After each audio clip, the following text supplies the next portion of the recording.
Counting ക്ലാസ്സിലേക്ക് എല്ലാവർക്കും സ്വാഗതമുണ്ട്. നമ്മൾ ഇന്ന് പരിചയപ്പെടാൻ പോകുന്നത് ടാറ്റയുടെ സെസ്റ്റാണ്. അപ്പോൾ സെസ്റ്റ് വാഹനം ഇപ്പോൾ നിങ്ങൾക്കറിയാം, ടാറ്റ രണ്ടാം വരവിൽ ടാറ്റ രണ്ടാം വരവിനകത്ത് ഏറ്റവും കൂടുതൽ മുന്നിൽ നിന്ന രണ്ട് വാഹനങ്ങൾ ഒന്നാണ് സെസ്റ്റും ബോൾട്ടൊക്കെ. അപ്പോൾ സെസ്റ്റ് നമ്മൾ നോക്കുകയാണെങ്കിൽ ഒരു സെഡാൻ ടൈപ്പ് വാഹനമാണ്. കൂടാതെ നമ്മൾ ഈ വണ്ടി എന്ന് വെച്ചാൽ നല്ല ബോഡി ക്വാളിറ്റിയുള്ള വണ്ടിയും കൂടിയാണ്. പിന്നെ ഇത് 2014 ഇതിൻ്റെ മോഡൽ വന്നേക്കണം. കൂടാതെ തന്നെ റെഡ് കളറാണ്. നല്ല രീതിയിൽ തന്നെ ഒരു റോഡിൽ പ്രസൻസും കാര്യങ്ങളൊക്കെ തരാൻ പറ്റാവുന്ന ഒരു കളറുമാണ്. ടാറ്റയുടെ തന്നെ നല്ലൊരു വാഹനം കൂടിയാണ് ഈ സെസ്റ്റിനെ കുറിച്ച് അറിയാവുന്നവർ എന്തായാലും ജസ്റ്റ് ഈ വാഹനം എന്തായാലും സ്വന്തമാക്കും. അതാണ് എൻ്റെ ഒരു കാഴ്ചപ്പാട്. ഓക്കെ, അപ്പോൾ ഈ ഒരു വാഹനത്തിൻ്റെ ഡീറ്റെയിലൊക്കെ നമ്മൾ പോകണം. ഞാൻ പറഞ്ഞ പോലെ തന്നെ 2014 മോഡലാണ്. നല്ല തന്നെ ഉപയോഗിച്ചാൽ പെട്രോൾ വാഹനമാണ്. 1200 cc ആണ് വന്നേക്കണം. അപ്പോൾ നമുക്ക് ഇതിൻ്റെ ഫുള്ള് വീഡിയോ ഉണ്ടാക്കാം. ഇൻറ്റീരിയേഴ്സ്, എക്സ്റ്റീരിയേഴ്സ്, എഞ്ചിൻ ഭാഗം എല്ലാം വിശദമായിട്ട് കാണിക്കുന്നുണ്ട്. അതിനുശേഷം നമുക്ക് ഇതിൻ്റെ റേറ്റും കാര്യങ്ങളും സംസാരിക്കാം.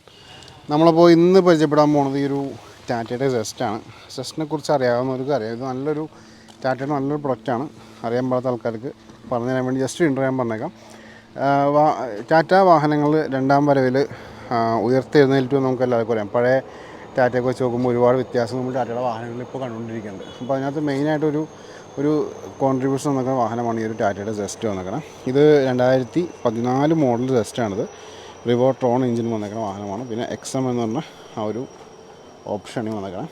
സൈഡ് പോർഷനും അതേപോലെ തന്നെ ഫ്രണ്ടും കാര്യങ്ങളൊക്കെ നമുക്ക് ജസ്റ്റ് നോക്കിയേക്കാം. സൈഡ് നോക്കാം. സൈഡ് എന്ന് വെച്ചിട്ടുണ്ടെങ്കിൽ ഇവിടെ നല്ല ബോഡി നോക്കാം. ബോഡി ക്വാളിറ്റിയാണ് മെയിനായിട്ട്. എന്നാലും ചെറിയ രീതിയിൽ സ്ക്രാച്ചും കാര്യങ്ങളൊക്കെ നമുക്ക് സൈഡിലൊക്കെ കാണാൻ പറ്റും. അത് എവിടെയൊക്കെയാണ് എങ്ങനെയൊക്കെയാണ് ഞാൻ വിശദമായിട്ട് തന്നെ പറഞ്ഞുതരാം. പക്ഷേ ഇതിൻ്റെ ഫ്രണ്ട് പോർഷനും കാര്യങ്ങളൊക്കെ നോക്കിയേക്കാം. കേട്ടോ, നീറ്റായിട്ട് നിൽക്കുന്ന ഫ്രണ്ട് പോർഷൻ കൂടെ കാണാൻ പറ്റും. ടോപ്പ് വ്യൂ നോക്കാം. നല്ല ക്വാളിറ്റി ഇരിക്കുന്ന ടോപ്പ് വ്യൂ നമുക്കിവിടെ കിട്ടുന്നുണ്ട്. അതുകൂടാതെ നമുക്കിനി വീലാസിൻ്റെ എയർ കണ്ടീഷനിലേക്ക് നോക്കാം. വീലാസ് നല്ല ക്വാളിറ്റി തന്നെ നിൽക്കുന്ന വീലാസ് കാണാൻ പറ്റും. നല്ല ഗ്രിപ്പും ടയേഴ്സ് വെക്കുന്നുണ്ട്. അലോയ്സായും നല്ല ക്വാളിറ്റി തന്നെ നിൽക്കുന്ന അലോയ്സ് നമുക്ക് കിട്ടുന്നുണ്ട്. നമുക്ക് ബോണറ്റിലേക്ക് വരാം. ബോണറ്റായാലും നല്ല നീറ്റായിട്ടിരിക്കുന്ന ബോണറ്റ് നമുക്കിവിടെ കാണാൻ പറ്റും. യാതൊരു രീതിയിലുള്ള സ്ക്രാച്ചോ കാര്യമൊന്നും കിട്ടുന്നില്ല. വിൻഷീൽഡായാലും നല്ല വൃത്തി തന്നെ ഇരിക്കുന്ന വിൻഷീൽഡ് നമുക്കിവിടെ കിട്ടുന്നുണ്ട്. ഓക്കെ, നമുക്ക് ലാംപ്സിലേക്ക് വരാം. ലാംപ്സും നല്ല നീറ്റായിട്ടിരിക്കുന്ന ലാംപ്സ് കാണാൻ പറ്റും. താഴെ ഫോഗ് ലാംപ്സും നല്ല വൃത്തി തന്നെ ഇരിക്കുന്നു. ഫ്രണ്ട് പോർഷൻ നോക്കാം. ഫ്രണ്ട് പോർഷൻ ആയാലും നല്ല നീറ്റായിരിക്കുന്ന ഫ്രണ്ട് പോർഷൻ കാണാൻ പറ്റും. ലാമ്പും ഓക്കെയാണ് ഇവിടെ. അതേപോലെ താഴെ ഫോഗ് ലാംപ്സും നീറ്റായിട്ടിരിക്കുന്നു. നമുക്ക് വീലാസിലേക്ക് വരാം. ഈ വീലാസായാലും നീറ്റായിരിക്കുന്ന വീലാസ് കാണാൻ പറ്റും. നല്ല ഗ്രിപ്പും ടയേഴ്സ് വെക്കുന്നുണ്ട്. അലോയ്സും നല്ല ക്വാളിറ്റി തന്നെ ഇരിക്കുന്നു. രണ്ട് ഡോറിലേക്കും വരാം. രണ്ട് ഡോർ ഇവിടെ സ്ക്രാച്ച് ഡെൻറ്റ് കാര്യങ്ങളൊന്നുമില്ല. ഓക്കെ, അതേപോലെ സൈഡ് മിറേഴ്സായാലും നീറ്റായിട്ടിരിക്കുന്നു. ഇവിടെ വിൻഷീൽഡും നല്ല ഭംഗി തന്നെ പോയിരിക്കുന്നു. അതേപോലെ റൂഫ് നോക്കാം. റൂഫായാലും നല്ല ക്വാളിറ്റി തന്നെ ഇരിക്കുന്ന റൂഫ് നമുക്കിവിടെ കാണാൻ പറ്റും. അതേപോലെ ഇവിടെ ടയേഴ്സ് നോക്കാം. നല്ല ക്വാളിറ്റി തന്നെ ഇരിക്കുന്ന ടയേഴ്സാണ്. അലോയ്സും നല്ല വൃത്തി തന്നെ ഇരിക്കുന്ന അലോയ്സ് കാണാൻ പറ്റും. ഇവിടെ വിൻഷീൽഡ് നോക്കാം. നീറ്റായിട്ടിരിക്കുന്നു. രണ്ട് ലിഡും നോക്കാം. രണ്ട് ലിഡും നീറ്റായിട്ടിരിക്കുന്ന കാണാൻ പറ്റും. അതേപോലെ തന്നെ ബമ്പേഴ്സ് നോക്കാം. ബമ്പേഴ്സും നല്ല വൃത്തി തന്നെ ഇരിക്കുന്ന ബമ്പേഴ്സ് നമുക്കിവിടെ കിട്ടുന്നുണ്ട്. ഈ സൈഡിലേക്ക് വരാം. ഇവിടുത്തെ വീലാർച്ച് നോക്കാം. ഭംഗി തന്നെ ഇരിക്കുന്നു. കുഴപ്പമില്ലാത്ത ഗ്രിപ്പൊക്കെ ടയേഴ്സ് ഒക്കെ ഉണ്ട്. അലോയ്സും നല്ല ക്വാളിറ്റി തന്നെ ഇരിക്കുന്നു. ചെറിയ രീതിയിലൊരു മഞ്ഞപ്പുണ്ട് അലോയ്സിൽ. അതിന് കുഴപ്പമൊന്നുമില്ല. അതേപോലെ തന്നെ രണ്ട് ഡോറ് നോക്കാം.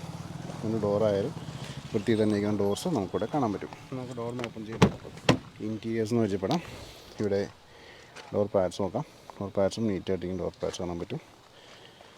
അതേപോലെ തന്നെ ഇവിടെ സീറ്റ്സ് നോക്കാം. സീറ്റ്സ് നല്ല വൃത്തി തന്നെ ഇരിക്കുന്ന സീറ്റ്സ് നമുക്ക് കിട്ടുന്നുണ്ട്. അത് നല്ല ക്വാളിറ്റിയുള്ള സീറ്റ് കവേഴ്സ് ആഡ് ചെയ്തിട്ടുണ്ട്. അതേപോലെ ഇൻറ്റീരിയേഴ്സ് ഒന്ന് വിശദമായിട്ടൊന്ന് പരിചയപ്പെടാം. ഇവിടെ ഡാഷ്ബോർഡൊക്കെ നീറ്റായിട്ടിരിക്കുന്ന ഡാഷ്ബോർഡ് കാണാൻ പറ്റും. ഇവിടെ കുഴപ്പമില്ലാത്ത മ്യൂസിക് സിസ്റ്റം കാര്യങ്ങളൊക്കെ വരുന്നുണ്ട്. സ്റ്റിയറിംഗ് നോക്കാം. സ്റ്റിയറിംഗ് നല്ല വൃത്തി തന്നെ ഇരിക്കുന്നു. Manual transmission വന്നേക്കണേ. പ്ലാറ്റ്ഫോം വൃത്തി തന്നെ ഇരിക്കുന്നു. ഇവിടെ ഡോർ പാഡ്സും വൃത്തി തന്നെ ഇരിക്കുന്നു. ഇവിടെ സീറ്റ് കവേഴ്സ് നല്ല ക്വാളിറ്റി തന്നെ സീറ്റ് കവേഴ്സ് നമുക്ക് കാണാൻ പറ്റും. ഇവിടെ റിയർ സീറ്റ്സ് നോക്കാം. റിയർ സീറ്റ്സിലും ആ ഒരു ക്വാളിറ്റി നിൽക്കുന്നുണ്ട്. അപ്പോൾ ഇത്രയൊക്കെയാണ് വാഹനത്തിൻ്റെ ഫ്രണ്ടിൽ നിന്നും കാണിക്കാനുള്ളത്. പയ്യെ നമുക്കിനി പാസഞ്ചർ സൈഡിലേക്ക് നോക്കാം. ഡോറിന് ഓപ്പൺ ചെയ്യുമ്പോൾ ഇവിടെ കാണാൻ പറ്റുന്ന ഡോർ പാഡ്സും നല്ല വൃത്തി തന്നെ ഡോർ പാഡ്സ് കിട്ടുന്നുണ്ട്. നല്ല ലെഗ് റൂം നിൽക്കുന്നുണ്ട്. അതേപോലെ തന്നെ ഇവിടെ സീറ്റ് കവേഴ്സും നല്ല ക്വാളിറ്റി തന്നെ സീറ്റ് കവേഴ്സും നമുക്കിവിടെ കാണാൻ പറ്റും. ഇവിടെ നിന്നുള്ള വാഹനത്തിൻ്റെ ഫുള്ള് വ്യൂ നോക്കാം. കേട്ടോ, നല്ല വൃത്തി തന്നെ ഇരിക്കുന്ന ആ ഒരു ഇൻറ്റീരിയർ പോർഷനാണ് നിങ്ങൾ കണ്ടുകൊണ്ടിരിക്കുന്നത്. ഇനി നമുക്ക് വാഹനത്തിൻ്റെ എഞ്ചിൻ റൂമും ടയർ കണ്ടീഷൻ ജസ്റ്റ് ചെക്ക് ചെയ്തേക്കാം. അപ്പോൾ ഈ കാണുന്നതാണ് ഈ ഒരു ജസ്റ്റിൻ്റെ ഒരു എഞ്ചിൻ ഭാഗം. ഇതിലും ലീക്കേജ് കാര്യങ്ങളൊക്കെ ഉണ്ടെങ്കിൽ നമുക്കിവിടെ നോട്ട് ചെയ്യാം. കേട്ടോ, ക്യാമറ വളരെ സ്ലോയിലാണ് നിങ്ങളുടെ ഫ്രണ്ടിലേക്ക് വന്നുകൊണ്ടിരിക്കുന്നത്. അതേപോലെ തന്നെ ഇവിടെ ഈ ഒരു ഭാഗവും കാര്യങ്ങളൊക്കെ നോക്കാം. ഇപ്പോൾ ഈ കാണുന്നത് വെള്ളമാണ്. അത് ഓയിലോ കാര്യങ്ങളൊന്നുമല്ല, മിസ്അണ്ടർസ്റ്റാൻഡ് ചെയ്യേണ്ട. അതുപോലെ ബാറ്ററി ആയാലും നല്ല ക്വാളിറ്റി തന്നെ ഇരിക്കുന്ന എഡ്ജസ് നോക്കാം. എഡ്ജസ് നല്ല വൃത്തിയിൽ തന്നെ ഇരിക്കുന്ന എഡ്ജസ് നമുക്കിവിടെ കാണാൻ പറ്റും.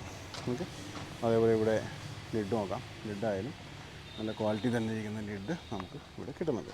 അപ്പോൾ ഇത്രയൊക്കെയായിരുന്നു വാഹനത്തിൻ്റെ എഞ്ചിൻ റൂമിൽ നിന്ന് കാണിക്കാനുള്ളത്. പയ്യെ നമുക്ക് ഇതിൻ്റെ ബൂട്ടിലേക്കൊന്ന് നോക്കാം. ബൂട്ടിലെന്താണ് അവസ്ഥ ജസ്റ്റ് ഒന്ന് ചെക്ക് ചെയ്തേക്കാം. അപ്പോൾ ഈ കാണുന്നതാണ് ലിഡ്. അപ്പോൾ നിങ്ങൾ ഈ കണ്ടുകൊണ്ടിരിക്കുകയാണ് ഈ ഒരു വാഹനത്തിൻ്റെ ബൂട്ട് സ്പേസ്. ഇത്രയാണ് നമുക്ക് സ്റ്റോറേജ് കപ്പാസിറ്റി വന്നേക്കണം കേട്ടോ. അതേപോലെ തന്നെ നമുക്കിവിടെ പ്ലാറ്റ്ഫോമൊക്കെ നോക്കാം. ഇതിൻ്റെ നീറ്റ്നെസ്സും കാര്യങ്ങളും നോക്കാം. വൃത്തി തന്നെ ഇരിക്കുന്ന ബൂട്ട് നമുക്കിവിടെ കാണാൻ പറ്റും. അതേപോലെ തന്നെ ഇവിടെ ലിഡ് നോക്കാം. ലിഡായാലും നല്ല വൃത്തി തന്നെ ഇരിക്കുന്ന ലിഡും കൂടി നമുക്ക് ഇവിടെ കിട്ടുന്നുണ്ട്. ഓക്കെ, ടോപ്പ് പോർഷനിൽ ജസ്റ്റ് നോക്കിയേക്കാം. എന്തെങ്കിലും പാച്ചോടെ എന്തോ കാര്യങ്ങളൊക്കെ ഉണ്ടെങ്കിൽ അതും നമുക്കിവിടെ നോക്കാൻ പറ്റും. ഓക്കെ, അപ്പോൾ ഇത്രയൊക്കെയാണ് അതിന് ഇൻറ്റീരിയേഴ്സ് ആൻഡ് എക്സ്റ്റീരിയേഴ്സ്. നമുക്ക് ഇതിൻ്റെ റേറ്റും കാര്യങ്ങളും സംസാരിക്കാം. അപ്പോൾ നിങ്ങളെല്ലാ സുഹൃത്തുക്കളും ഈ ഒരു വാഹനം കണ്ടു കഴിഞ്ഞു. നല്ല നീറ്റായിട്ട് ഉപയോഗിക്കുന്ന വണ്ടിയാണ്. അതുകൂടെ തന്നെ പെട്രോൾ ഓപ്ഷനിൽ വന്നിട്ട് 1200 cc വണ്ടിയാണ്. തിരക്കില്ലാത്ത മൈലേജും കാര്യം തരും. പിന്നെ ഏറ്റവും പ്രധാനം വെച്ചിട്ടുണ്ടെങ്കിൽ നമുക്ക് സേഫാണ് വാഹനം. നല്ല ബോഡി സ്ട്രെങ്ത് തരുന്ന വാഹനം കൂടിയാണ് ഈ ജസ്റ്റ്. നമുക്ക് റേറ്റിലേക്ക് കടക്കാം. റേറ്റിലേക്ക് കടക്കാനാകുമ്പോൾ എനിക്കൊരു ഇൻസ്റ്റാ പേജും ഫേസ്ബുക്ക് പേജും ഉണ്ട്. അതിൻ്റെ ലിങ്ക് ഡിസ്ക്രിപ്ഷനിൽ ക്ലിക്ക് ചെയ്തിട്ട് ഫോളോ ചെയ്തേക്കാം.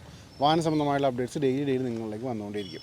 ഈ ഒരു ജസ്റ്റിൻ്റെ ആസ്കിംഗ് പ്രൈസ് എന്ന് വെച്ചിട്ടുണ്ടെങ്കിൽ 3,68,000 രൂപയാണ്. 3.68 lakhs നെഗോഷ്യബിൾ പ്രൈസ് ആയിരിക്കും. വാഹനം കിടക്കുന്നത് ന്യൂമറസ് കാർസ് ആലുവയിലാണ്. ഇവിടെ വേണമെങ്കിൽ നിങ്ങൾക്ക് ഈ വാഹനം കാര്യങ്ങളൊക്കെ നോക്കാം, ടെസ്റ്റ് ഡ്രൈവ് ചെയ്യാം. ഇത്രയൊക്കെയായിരുന്നു വിശേഷങ്ങൾ. അടുത്ത വീഡിയോ കാണാം. ഫോളോ ചെയ്യാൻ സബ്സ്ക്രൈബ് ചെയ്യാൻ മറക്കരുത്. Thanks watching.